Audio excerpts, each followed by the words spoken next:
C'est la jouissance ultime, tu trouves pas? Ah bon, voilà, t'as pas été satisfait sur ta première partie. Si, je te l'ai dit. Je suis toujours satisfait, moi, sur mes jeux. Il est très heureux, il jubile. Mais j'ai pas dit ça, putain. Et là, il m'annonce de nouvelles choses. Un thermoformage, je sais pas si t'as... Wow, quel jeu. Pourquoi mais bon, aïe. C'est de la merde, voilà. Mais pour quel prix alors? Du coup, j'ai envie de tester. Salut à tous. Bonsoir YouTube. On va parler d'Endless Winter. D'Ophélie Winter. Donc là, on a le jeu de base et en fait, j'ai tout acheté. Hein. J'ai acheté toutes les extensions possibles et imaginables. Donc nous avions déjà fait une partie. Sauf le mammouth. Sauf le... Ah, vas-y, retourne le couteau. Le mammouth, il est pas terrible, laisse tomber. Non, mais je veux la figurine. Ah, il veut tout, ça y est, la collectionnite. Je sais pas ce que ça faisait, mais je le voulais. Donc nous avons déjà fait une partie avant, et sur cette partie-là, nous avons rajouté, je crois, tous les modules, toutes les extensions. Donc, alors, ça fait quoi? 3 extensions. 3 extensions en plus, ouais. Donc une extension qui rajoute quand même une phase d'action, parce que ça reste une poste d'ouvrier, donc on a un plateau où on a 4 actions principales. Déjà, et on a une extension qui rajoute une action supplémentaire, et bon, ça c'est le plateau de base. Alors tout ça, ça fait partie du plateau de base, hein. Donc vous avez un passage avec des animaux, un passage avec des monolithes, mégalithes. Des mégalithes. Ça, alors le monolithe, si, pendant l'extension, on en a un de monolithe. Il est là. Il est cubricain. Il est très beau, il est magnifique. On n'a pas du tout les mêmes tuiles de départ, parce qu'on a rajouté encore une extension avec des bateaux qu'on n'a pas dans le jeu de départ, de jeu de base, plutôt le jeu de départ. On a rajouté beaucoup de choses. Le jeu a l'air lourd comme ça, en vrai, il y a quand même pas mal de choses. Hein. Alors, je vais peut-être un peu résumer, et tu reprends un petit peu si j'ai des inexactitudes. Donc là, vous avez le board principal où on a 3 pions. On a notre chef, donc là, j'ai joué rouge. J'ai notre chef principal qui va enclencher une action quand il est joué ici correspondant à sa carte. Donc on en choisit un recto verso avec donc 2 effets différents au moment. Il faut qu'on se tienne à la face qu'on a choisie. J'ai ensuite 2 rouges, donc on a 3 personnages, 3 actions disponibles par tour. Et contrairement à beaucoup de postes d'ouvriers, t'en as 3 au départ, mais t'en auras jamais plus de 3. Voilà, t'as tes 3 actions. C'est ça, c'est ce que je veux dire. Voilà. On a vraiment que 3, il n'y en a pas d'autres. On gagne pas d'actions supplémentaires. Il n'y a pas d'autres meeples à débloquer pour en avoir plus. C'est peut-être un petit défaut, je trouve, du jeu. Non, c'est pas un petit défaut parce que dans la règle, tu vois, on va piocher, c'est du deck building, on va piocher 5 cartes. Il y a une forme de deck building. Donc, où sont mes 5 cartes? Voilà, bon là c'était celle que je devais jouer, j'avais pas vu qu'il restait plus de tours. Voilà, on a 5 cartes, mais on va tirer plus de cartes aussi, selon les améliorations dont on va se disposer, ce qui est appréciable, et qui vont remplacer finalement les actions qu'on peut pas jouer. Pour résumer rapidement, alors là, parce que les cartes, ça c'est des cartes en plus de mon deck. On a 2 types de cartes. En fait, on les améliore, on peut exiler certaines cartes, c'est les enterrer dans le jeu pour ne plus les avoir dans son deck. Donc on a des cartes technologie qu'on joue, voilà, culture. Les ressources, il n'y en a pas tellement, donc là on a hache et nourriture, c'est les 2 ressources principales. Hein. Vous voyez, il y a nourriture et hache, et on les consomme avec le point de travail. Un travail qui est symbolisé par la main bleue. Voilà. Et donc chaque personnage représente une force de travail. Ici, vous voyez, c'est 1,5. Si vous cumulez avec une autre qui fait 1,5, ça vous fait force de travail de 2 en consommant les 3 personnages. Donc, on va pouvoir acheter c'est des travailleurs, enfin des gens qui sont spécialisés. Oui. Alors là, ils ont changé parce que selon les extensions, on remplace totalement les cartes qu'on peut acheter, les travailleurs dont on dispose. Toi, t'as fait un peu comme Dominion, t'as un pool de c'est comme Dominion, tu changes un... C'est ça. Tu manges pas tout, tu changes. Qui est toujours le même, quelles que soient les parties, voilà, c'est pas aléatoire, c'est vraiment, vous voyez, c'est que les mêmes, et vous pouvez donc les ajouter dans votre deck. Alors, on va pas décrire tous les mécanismes, bon là c'est des technologies aussi qui vont rentrer dans le deck qu'on va pouvoir utiliser. Au début les technologies, tu les utilises au début de chaque tour, pour avoir les ressources indiquées. Donc ça, c'est des cartes que tu vas jouer en début de tour pour avoir des technologies. On a un plateau de jeu ici, donc on va se déplacer, là c'est encore l'extension, mais on se déplace avec des campements, donc les petits campements, avec 3 campements dans une zone qu'on peut transformer en yourte. On va récolter à la fin de chaque éclipse, donc chaque tour, les ressources qui sont associées aux cartes, aux cases dont on est dominant, parce que on peut avoir une compétition sur certains hexagones. Par exemple, imaginons, on va faire un petit exemple. Moi, voilà, on est comme ça. Ben, toi, t'es dominant parce que ça vaut ton 2. village, il coûte pour 2, il compte pour 2. Voilà, toi, ça vaut 1, du coup, je vais récolter la récompense qui est mégalite. Voilà. Par contre, si on était comme ça, on en a un chacun, on est égalité, on récupère chacun la récompense. C'est ça. Voilà. Il suffit juste là, c'est notre petit board personnel. Donc, vous voyez, on a les 2 ressources qui est la nourriture et le travail. Non, la nourriture et le travail, c'est la même et t'as la hache. Ah oui, c'est ça. Alors, c'est la hache, c'est pas le travail. Alors, je sais plus. C'est en fait, capacité. Sur la même ligne, on a 2 ressources différentes. On a la nourriture et la force de travail. C'est vrai que c'est un peu. On peut consommer de la nourriture au lieu de consommer une carte qui a une force de travail. On peut utiliser de la nourriture pour avoir, vous voyez les mains, pour avoir une force de travail en fonction de la nourriture consommée.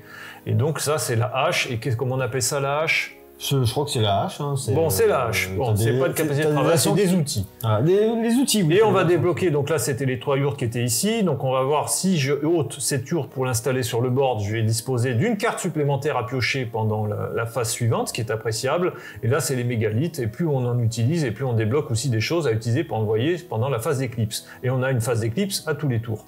Et là, on a des runes et ainsi de suite. En fait, comment ça se passe. Vous voyez, vous avez 4 tours dans la partie. On a le premier tour où chacun joue ses ouvriers. Après, on arrive dans la phase d'éclipse où on joue tous les points de phase. On les a sur les. Si on a posé des camps sur les tuiles, tiens, phase d'éclipse, on gagne ses points. Sur les cartes aussi, on peut avoir des points. Sur le tableau, si on a débloqué des trucs, on va gagner des choses par rapport à la phase d'éclipse. Après, on passe un tour suivant et ainsi de suite. On en a 4 comme ça. Donc le jeu est plutôt. Il n'y a pas beaucoup de tours, plutôt rapide, mais il y a beaucoup de trucs à prendre en compte. On peut acheter les runes. Des runes, on peut les acheter et à chaque phase d'éclipse, on va faire des points en fonction des runes qu'on a achetées. Donc ça, c'est un peu comme dans pas mal de jeux. Oui, alors juste pour un exemple, donc il y a plusieurs niveaux. Il y a des runes, des technologies niveau 1 et niveau 2 en fonction. À la moitié de la partie, on va débloquer toutes les technologies niveau 2 sur le board à acheter. Pour les runes, c'est pareil. On a toute cette partie, c'est des runes de niveau 1 un peu moins puissantes. Et là, quand on arrive seconde partie, on peut acheter des runes qui rapportent plus de points. Donc là, c'est une rune qui va à chaque phase d'éclipse donner 2 par yurt adjacente à une zone correspondante. Non, j'en ai même pas. Il n'y a pas trop. Là, c'est un board, donc on va augmenter des petits corbeaux. Bon, c'est encore aussi une possibilité d'avoir quelques effets ou des points selon sa progression sur ce board. Et la partie aussi importante qui sont les animaux, c'est un peu comme les jeux de cette famille, c'est soit on abat les animaux et on peut avoir, vous voyez, la carte, on engage la carte, donc du coup elle est abattue et avoir les ressources en abattant l'animal, soit on garde les animaux et on va voir à chaque éclipse les récompenses selon le nombre d'animaux dont on dispose. Donc là on peut voir que si je dispose de 4 animaux, je vais avoir une bouffe, 4 animaux identiques, une bouffe, un point de victoire, une hache et encore 2 points de victoire supplémentaires. Et oui, voilà, donc il faut cumuler à peu près les mêmes bestioles pour avoir. Donc après, on peut acheter pour spécialiser son jeu. Je peux par exemple avoir un chasseur qui va me permettre d'avoir un bonus en utilisation, quand je fais la capacité de chasseur, d'avoir un effet particulier en consommant un point de travail pour avoir pioché, mettre sur le board une carte de la pioche ici et acheter parmi ce board ici une carte spécifiquement. Ou alors la jouer pendant la phase éclipse. Et donc tu sacrifies un animal et tu gagnes un point de victoire. Et un petit détail, sans rentrer encore dans les extensions, là c'est les mégalithes, vous les posez au milieu, vous avez les récompenses quand vous posez un mégalithe ici, sauf au centre.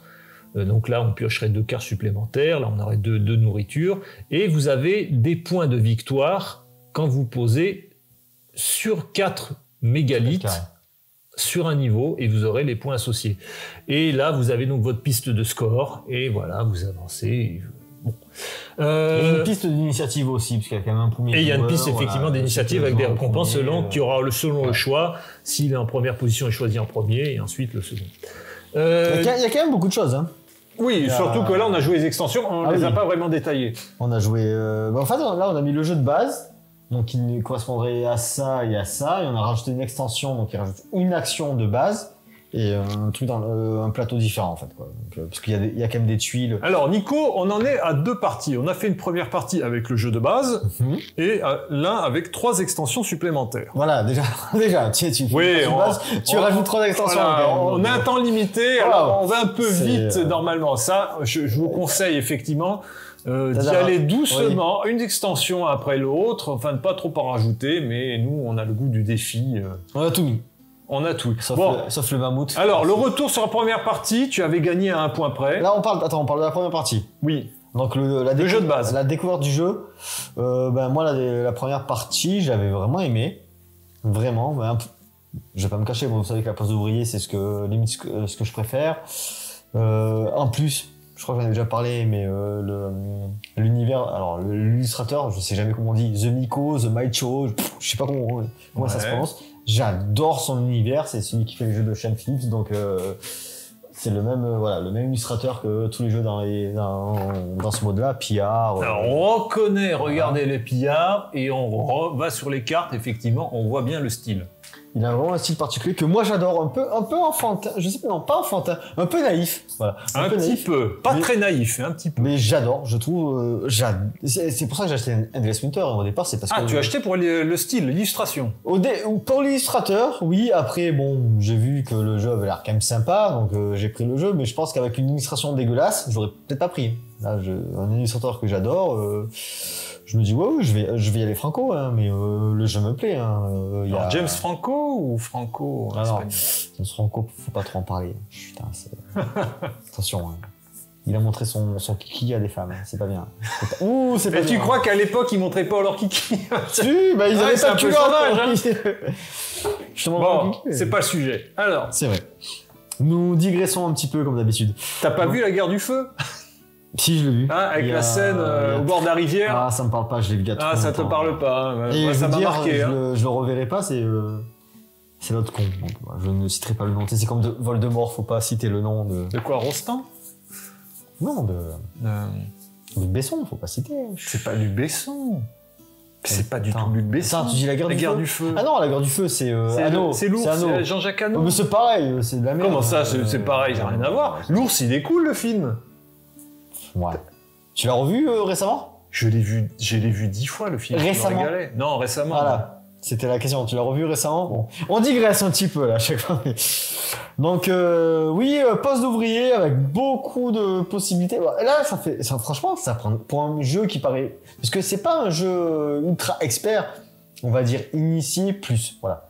Il y a quand même beaucoup de trucs à prendre en compte. Ça prend de la place. Le jeu n'est, pour moi, pas si complexe. T'as 4 actions. Bon. Pourquoi c'est complexe pour moi? Pour toi, j'ai l'impression que la réflexion, enfin, je sais pas, tu vas dire... J'ai du mal à la réflexion. Non, mais dis-le. Après Ibris, hein, c'est vrai que... Hein, mais en fait, c'est moins de facilité, quoi. C'est pas ton style, peut-être c'est pas ton style de jeu. Moi, je dis, c'est mon mécanisme préféré. Jugez-moi. On attend vos commentaires. Ben, alors, qu'est-ce que tu penses de... Alors, attends, avant de dire notre avis, quand même, précisons, parce qu'on crache souvent sur ça. Alors, plateau, double couche et un thermoformage. Je sais pas si t'as...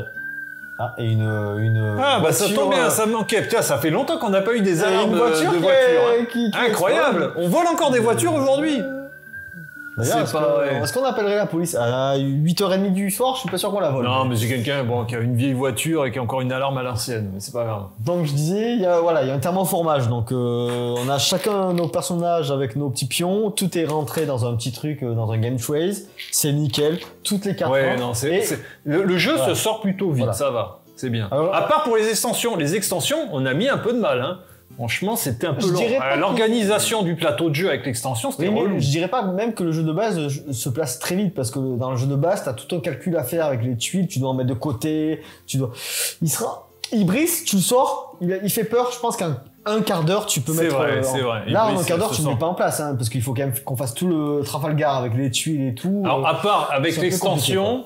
Mais sinon, le jeu de base se sortait raisonnablement. Ça va, c'est pas très handicapant, hein, il me semble. Moi, je dirais que même le jeu de base, hein, tu mets même le jeu de base. Ah oui. Oui, parce que rappelle-toi, j'avais tout un calcul à faire. Alors c'est pas moi qui l'ai installé, c'est vrai. Tu dois en enlever. C'est toi qui juges. Voilà, tu dois en enlever. Je t'ai aidé, mais j'ai pas vu ça de près. Le jeu est quand même un peu lent à mettre en place, mais Dieu merci, un Bocani. Ils ont mis des témoins fromage et rien que ça fait quand même gagner du temps. Voilà, ça fait quand même gagner du temps, il n'y a rien à dire. Et je pense que toutes les extensions peuvent rentrer, enfin toutes les cartes au moins, toutes les cartes des extensions peuvent rentrer dans la boîte de base avec un thermoformage. Le matériel des extensions, je suis pas sûr, mais les cartes au moins, ça rentre. Dis-nous ton expérience de jeu, ton feeling, vas-y. Sur les deux parties ? Ouais, on va commencer par la première, et puis je vais répondre peut-être par la première, puis après la deuxième qui est un peu biaisée par les extensions. Alors la première. Première partie, moi j'ai pris beaucoup de plaisir à y jouer. Bah, pour les deux, je dirais, c'est peut-être... Mais oui, mais moi je prends... Pour les deux. Encore une fois, je dis, mais moi la pause d'ouvrier, c'est ma... Bon, alors il est très heureux, il jubile, c'est la jouissance ultime, d'accord. Non, mais j'aime un jeu, tu vois, qui me permet d'avoir plein de possibilités, vraiment. Alors des fois, t'as l'impression que tu vas te perdre, et effectivement, je pense que vos premières parties, vous allez vous perdre. Qu'est-ce que je vais faire, je sais pas quoi. Mais t'as plein de possibilités. T'as les actions de base, mais tu dois augmenter là. Alors, pour faire simple, ça c'est des multiplicateurs de points de victoire en fin de partie. Ça c'est par rapport aux cartes qu'on va sacrifier, et ça par rapport aux ressources qu'on va avoir. Moi, la première partie, je suis monté au maximum sur les cartes que je vais sacrifier, et en plus, j'ai réussi à choper une tuile qui me permet de doubler ses points de victoire à chaque phase d'éclipse. Donc là, ouais, c'est vrai que la première partie. Voilà, je vais juste rajouter un petit détail. C'est rien, la première partie. Au niveau des tuiles, vous voyez, on a dit que là, vous gagnez à chaque éclipse, donc à chaque tour, 2 points si on a une yourte sur le niveau. Par nombre de yourtes. Nombre de yourtes.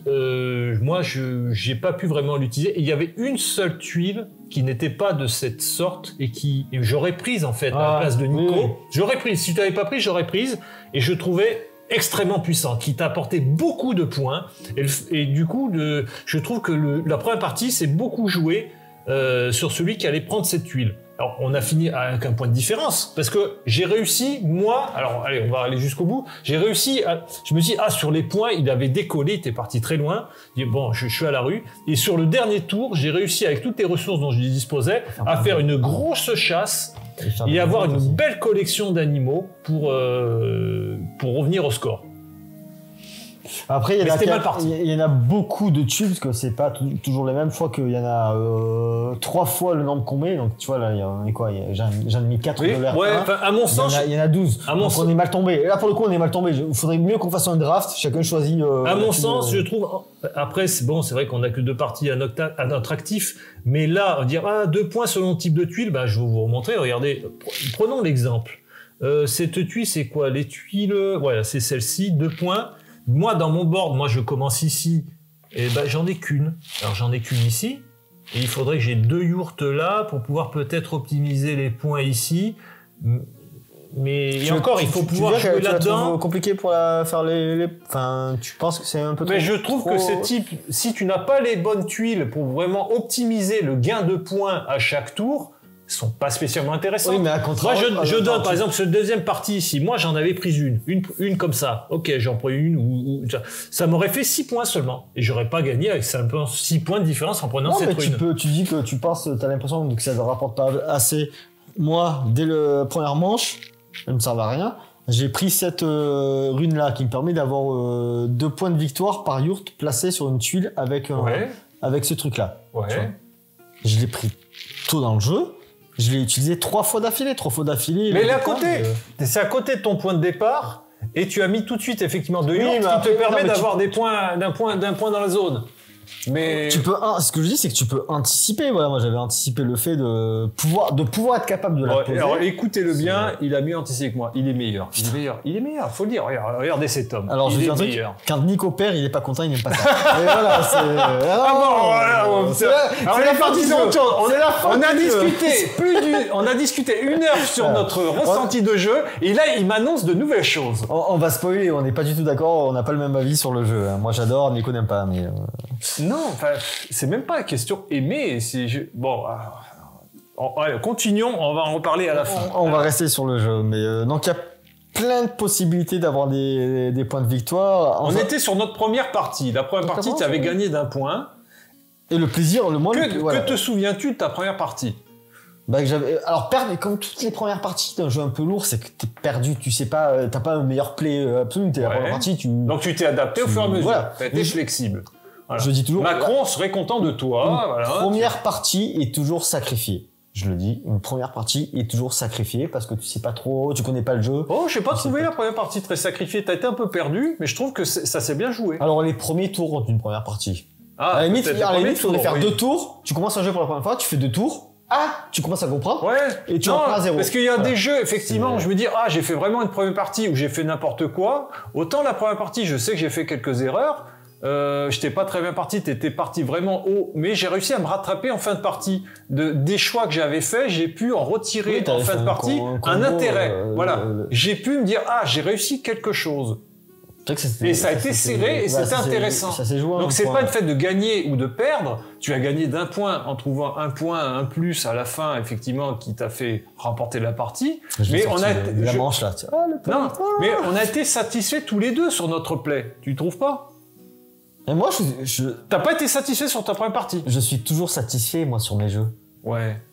Je suis toujours satisfait, sauf quand je joue à Rébellion et que je gagne la partie et que coup de Trafalgar. On va y rejouer à Rébellion, ça va revenir et on filmera. Faudra expliquer surtout pourquoi j'ai on vous expliquera en détail ce qui a beaucoup déplu à Nico. Mais c'est pas le propos. Ah non, moi je suis toujours satisfait. Alors allez, non, pas toujours, parce que Viticulture, ça a été un peu dur pour nous. Non, mais attends, Rébellion, Viticulture, il va faire le tour, hein. Il en peut plus, voilà. Hein. Non, mais je mets les jeux qui, je pense. Alors, on revient sur notre première partie. Sinon, oui, Endless Winter. Comme je te dis, moi j'ai aimé, j'adore le. Tu avais joué quoi? C'était quoi ta spécialisation en première partie? C'était bestiole? Non, oui, j'avais récupéré une carte qui me permettait d'avoir. Ah oui, il avait un bonus en fonction des bestioles sacrifiées. Moi, c'était pas les bestioles. Moi, j'avais une carte unique par rapport aux cartes sacrifiées.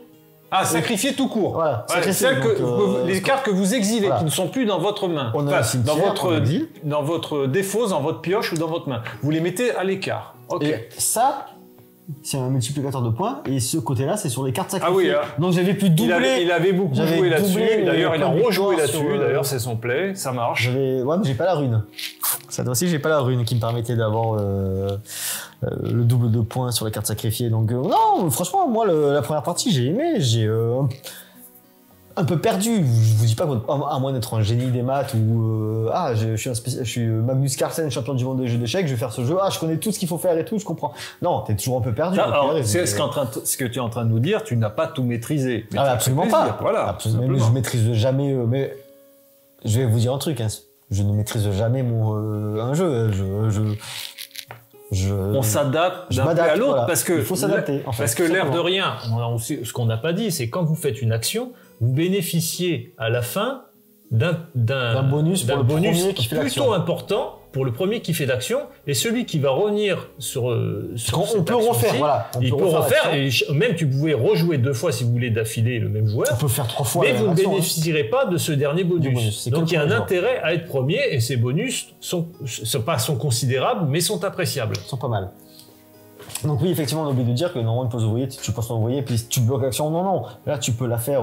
Typiquement, on a 6 joueurs, 6 ouvriers chacun. On pourrait faire 6 fois la même action. D'ailleurs, on l'a jamais fait. Il faudrait qu'on le fasse. Ça. 6 fois la même. Moi aussi, je le fais. Alors là, on va dire, contrairement à ma première partie, j'ai utilisé 2 fois la même action pour optimiser ton play, pour pouvoir faire les 3 yurts, parce qu'on n'a que 3 yurts maximum. Et avoir les bonus qui étaient associés. Pour la seconde partie, donc on a ajouté des extensions. Alors une extension dont on ne vous a pas parlé. Donc bon, oui, mais il y a une... 2, et on a rajouté des cartes en plus. Et surtout, je dirais celle rupestre où vous avez donc un board, donc il n'a pas le même que le mien. Moi j'ai je sais pas, un tigre, un puma, et toi tu as un ours. Moi j'ai l'ours, j'ai respecté mon clan. Avec l'action correspondante, vous allez dépenser des ressources pour pouvoir, vous voyez les petits points de couleur, rayer les petits points de couleur, et ensuite relier les points qui ont été rayés pour faire des ensembles et avoir les bonus. Donc là, vous voyez ici l'éclipse. Donc là, tout ce qui est au niveau des pattes, si vous avez entouré les zones, vous allez bénéficier des bonus à chaque éclipse. Et là, si vous entourez, ce ne sera pas à chaque éclipse, ce sera unique, mais vous allez avoir des gros bonus. Au moment où on arrive à entourer une des sections de là, c'est ce que vous avez à payer en ressources pour rayer une case de la couleur correspondante. Et vous allez pouvoir aussi, avec un flambeau, donc le flambeau, on ne le gagne essentiellement qu'en étant le premier en faisant cette action, vous bénéficiez d'un flambeau, et ce flambeau vous permet de rayer un coût. Donc vous allez réduire le coût, par exemple, d'un travailleur, d'un point de travail. Donc ça va vous coûter, par exemple, le dernier, au lieu d'en coûter 2, ça coûtera que 1 pour pouvoir rayer un losange. On ne peut rayer que dans cette colonne-là, donc on aura quand même toujours un coût à payer. Tout ça pour dire, Nico, montre-nous, t'as tout effacé. Il avait complété tout son board sur l'ours. Il a bénéficié donc de tous les bonus, et notamment au niveau des éclipses, au niveau des pattes. Et on s'est retrouvé, vous pouvez voir sur le board, regardez, c'est le mauve, il était là, il a 2 fois plus que moi de points, simplement en optimisant à fond avec la rune aussi qui lui donnait des bonus de flambeau associés avec son spécialisation comment ça s'appelle, de peinture rupestre, de peinture rupestre. De peintre. Et moi j'ai pas fait on va dire à mon niveau de mon impression, j'ai optimisé, j'ai eu pas mal d'animaux, vous voyez, j'ai une collection d'animaux, j'en ai de là, ça me permettait d'avoir 5 points à la fin de chaque éclipse. J'ai fait mon petit play, j'ai fait toutes mes yourtes, j'ai fait des mégalithes, vous voyez, on a oublié aussi les mégalithes donc qu'on place avec des points donc sur le premier niveau. Moi franchement j'ai eu l'impression de faire mon play, et il m'a explosé, il a 2 fois plus de points que moi. Et Nico, donc on a discuté pendant 1 heure, il trouve ça parfaitement normal. Mais j'ai pas dit ça, putain, je dis pas que c'est normal, je t'ai éclaté. J'ai pas dit ça, putain. Bah si, on a discuté, mais pour lui c'est normal. Non. Mais écoutez, il est très fort, les peintures rupestres, sans doute, c'est un très bon dessinateur. C'est sans doute le dessinateur... Je suis un très mauvais dessinateur, si vous voulez. Non, je dis juste que j'ai eu du cul, parce qu'à un moment je suis tombé sur une carte qui permettait d'avoir un truc gratuit, et après j'ai quand même réussi. Ça nous coûte de points, des ressources pour noircir un point et sur ton action. Donc en fait, si on va à l'action peinture rupestre, je le remonte quand même. Tu vas là, indéfiniment, il te dit tu peux noircir ce point, noircir ce point, indéfiniment que tu veux. Donc ça coûte des ressources. Et à un moment, j'ai eu du cul d'avoir pas mal de ressources de pouvoir les noircir. Et là, c'est tous les points que tu as noircis, tu peux les relier. Et j'avais réussi à en faire toute une ligne. Et j'ai réussi à faire plein d'enchaînements. J'avais fait plein de points. Et ben en fait, j'ai enchaîné, donc j'ai pu faire toute une zone et tout. Donc à la fois, je pense que j'ai eu du cul, j'ai eu une carte qui m'a permis de le faire. Et puis après, j'ai aussi réfléchi en me disant, je suis parti un peu dessus. J'ai comboté. C'est pas ce qu'il m'a dit. Il m'a pas dit j'ai eu du cul. Si, je te l'ai dit en vidéo. En plus, je te l'ai dit, cette carte. Là, elle m'a donné. Cette carte-là, qu'est-ce qu'elle a? Mastodonte, je l'ai sacrifié. J'ai eu toute la bouffe possible, imaginable. Donc sur ma limite, j'avais dépensé 2 camps. Donc en fait, parce qu'on a des camps jusque notre bouffe. Allez, je vais montrer. On peut pas aller plus loin que les camps qu'on a. Il y a un moment, moi, j'étais là en bouffe. Bon, t'étais arrivé au maximum. J'étais là. Ouais. Et cette icône, elle me dit juste avancez au maximum que vous pouvez avancer. Mais moi, le maximum, c'est là.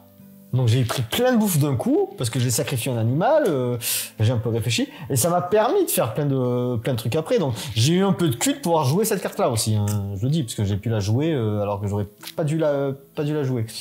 Mais effectivement, moi je pense que c'est pas la spécialisation qui m'a fait gagner. Parce que oui, j'ai tout fait, je suis allé et tout. Mais je pense que tu peux faire toi tu n'y es jamais allé du tout aussi. Voilà, tu n'y es jamais allé. Et pour moi, c'est ce que je te racontais hors vidéo. Une poste d'ouvrier, je pense qu'il n'y a pas une spécialisation. C'est que tu essayes un petit peu d'aller sur toutes les branches, parce qu'il faut aller sur toutes les branches.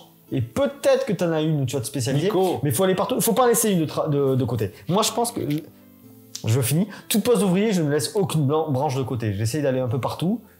Des fois, je perds, des fois, je gagne. Donc, est-ce que j'ai tort, est-ce que j'ai raison, je ne sais pas. Mais c'est ma façon de jouer, c'est que j'essaye de tout faire, en fait. Je vais pas en mettre une de côté, je vais essayer de tout faire. Et selon comment la partie se déroule, il y en a peut-être une sur 2 que je vais spécialiser. Mais j'aurais essayé de faire un peu de tout. Voilà, c'est ma façon de faire. Nico, moi je me suis pas spécialisé, on en revient toujours à la même conversation, c'est que je me suis pas spécialisé dans une seule branche. Non mais t'en as zappé. T'en as totalement zappé une, je pense. Et le fait d'en zapper une, donc c'est ça, ok, bon, écoute, très bien. Le fait de pas faire rupestre, de pas t'avoir mis des bâtons dans les rues dans le peinture rupestre. Dans les rues Tu m'as pas mis de bâtons dans les rues? Ouais, mais donc c'est ok, bon, on en revient, pour toi c'est ton constat. On va dire, en fonction d'extension qui était proposée, je pense sincèrement, effectivement, ça doit être ça, parce que c'est tellement puissant qu'il aurait fallu que Toi, tu le trouves trop cheaté, clairement. Tu dis que le jeu est mal équilibré. Mais il n'aurait pas fallu que je te laisse tous ces points dedans. J'aurais dû te freiner dedans, mais c'est que l'extension est trop puissante par rapport aux points que l'on peut gagner à côté. Parce que moi, mes points que j'ai fait ailleurs, j'ai fait 3 branches différentes que j'ai plutôt bien gérées, mais ce n'était pas suffisant pour me faire éclater avec tu as fait le double de score que ce que j'ai pu faire. Ok, mais bon. Parce qu'à partir du moment aussi où j'ai commencé à avoir pas mal de peintures, de zones peintes, oui c'est ça. J'ai aussi pris des runes en fonction, je sais pas, je dis pas que j'ai fait le jeu, non mais je dis pas que j'ai fait le... Alors, je pense que j'ai fait un mauvais play, et toi aussi tu sais pourquoi? Ça fait 2 parties qu'on fait, on n'a toujours pas retourné le jeton, parce qu'on a un jeton qui nous dit plus 100 points de victoire. J'arrive. S'il est prévu, c'est qu'on peut faire carnage. On joue tous les 2 matchs. Je pense qu'on est tous je suis encore 2 fois plus mauvais que toi. Alors, s'il y a des joueurs de Nels Winter qui vous avez dépassé les 5 points de victoire, moi, franchement, je suis curieux parce que je vois pas ce qui nous... J'ai l'impression d'avoir fait... Alors, j'avoue, sur la deuxième partie, j'ai quand même l'impression d'avoir bien balancé les points. En plus, on a rajouté les extensions, donc ça nous permet d'avoir encore plus de points. Mais rien que sur le plateau de base, le jeu de base, j'ai dépassé les 5 points de victoire. Non, mais après on n'a fait qu'une partie. En tout cas, du jeu de base. Ce que je vais dire simplement en conclusion, c'est que là, de l'heure qu'on a passé à discuter avant la vidéo, on s'est pas du tout mis d'accord sur notre ressenti, finalement notre jugement un peu objectif du play. Je vais pas revenir dessus, on va pas développer, on a un petit peu abordé ensemble sur cette vidéo, mais on va en rester là.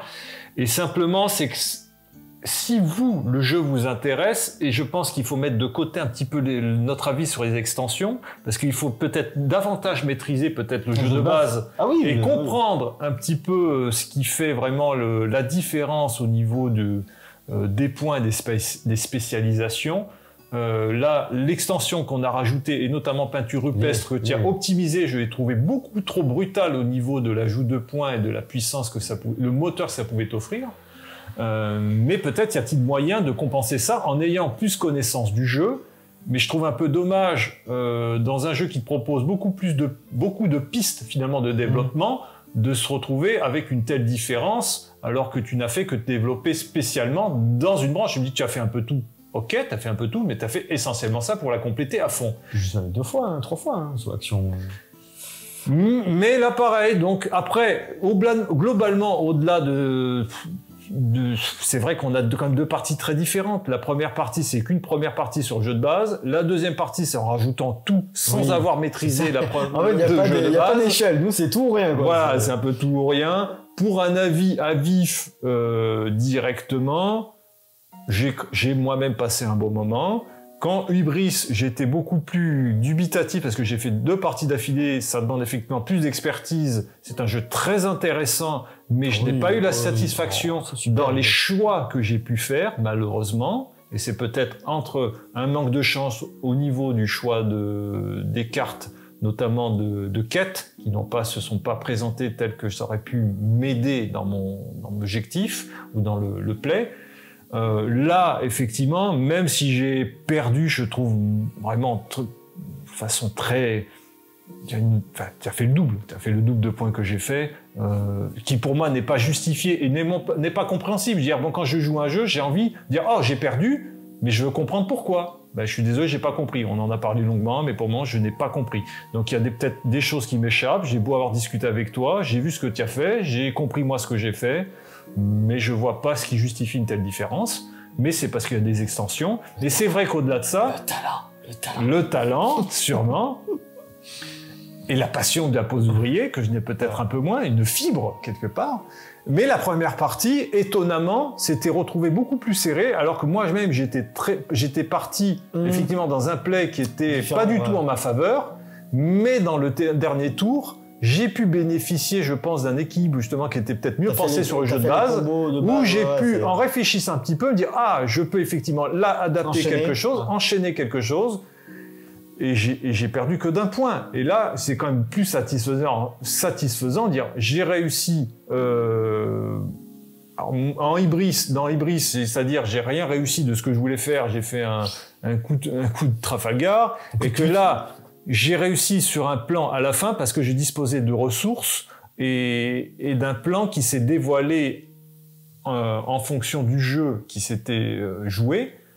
Donc oui, non, ça restait quand même satisfaisant, j'ai pu faire quelque chose. Alors que là, dans cette partie avec toutes les extensions, alors là non. La question de base, c'est est-ce que tu conseilles le jeu? Est-ce que tu penses, comme d'autres jeux où on dit le jeu est intéressant, mais encore plus intéressant avec les extensions? Là, pour toi, ça serait pas le contraire. Le jeu est intéressant, mais peut-être il est plus intéressant sans les extensions. Il est peut-être plus équilibré. Alors déjà, est-ce que tu le conseilles? Le jeu, oui, clairement. Voilà. Le jeu de base, Le jeu de base, ouais. Le jeu de base, et de toute façon, moi j'aime bien quand on m'apporte de nouvelles propositions, notamment en extension, en gameplay, dire tu peux faire ça en plus, ce qui est le cas dans les extensions. Mais là, pour moi, j'ai trouvé un tel déséquilibre dans ce qui était proposé dans la gamme de points. Mais là, pareil, j'ai même pas envie de spécialement me prononcer. On a fait 2 parties, une jeu de base sans le maîtriser, donc une partie découverte, et une deuxième partie où on a ajouté toutes les extensions sans maîtriser le jeu de base. Donc on est quand même un peu biaisé. On est quand même dans un avis assez aventureux.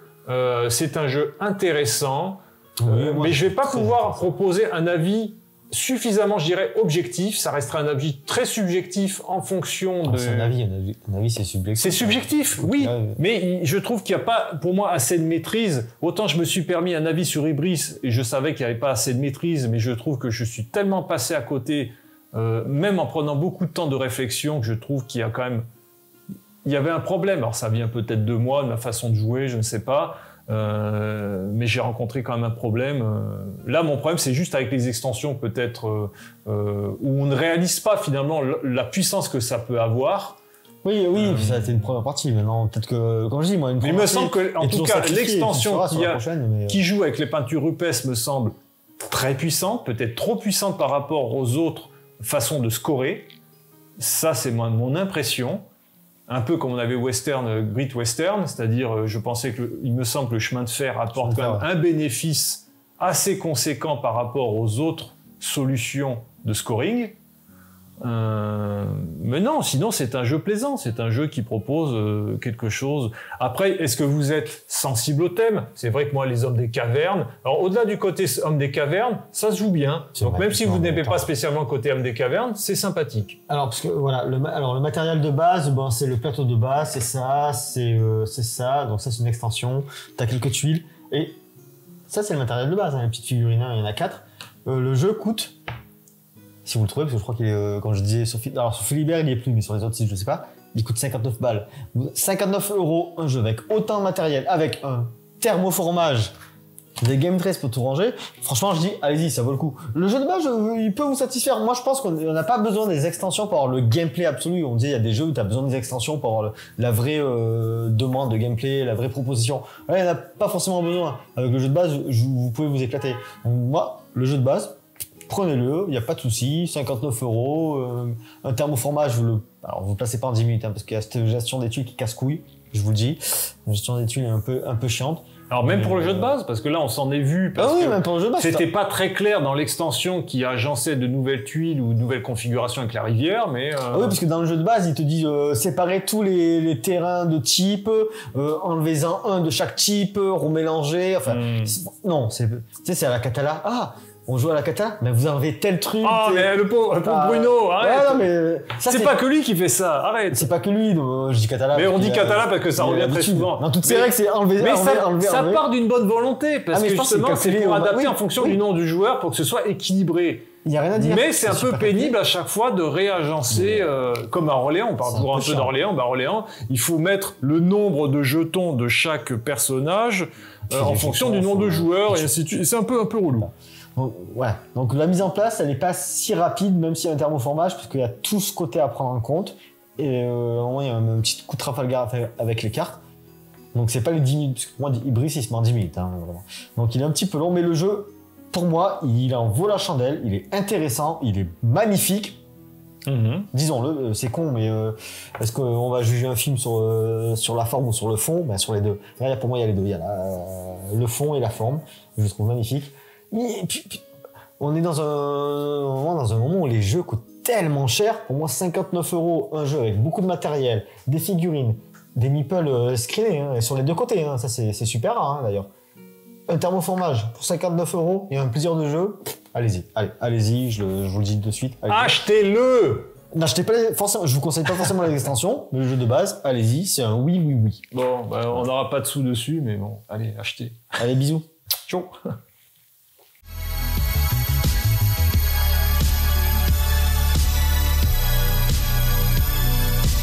Il est meilleur, faut le dire, regardez cet homme. Alors, il je est vais un truc. meilleur. Je vais vous dire un truc. Hein. Cette carte, là, elle m'a donné. Mais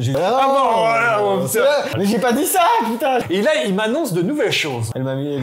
J'ai un thermoformage. Je sais pas si t'as.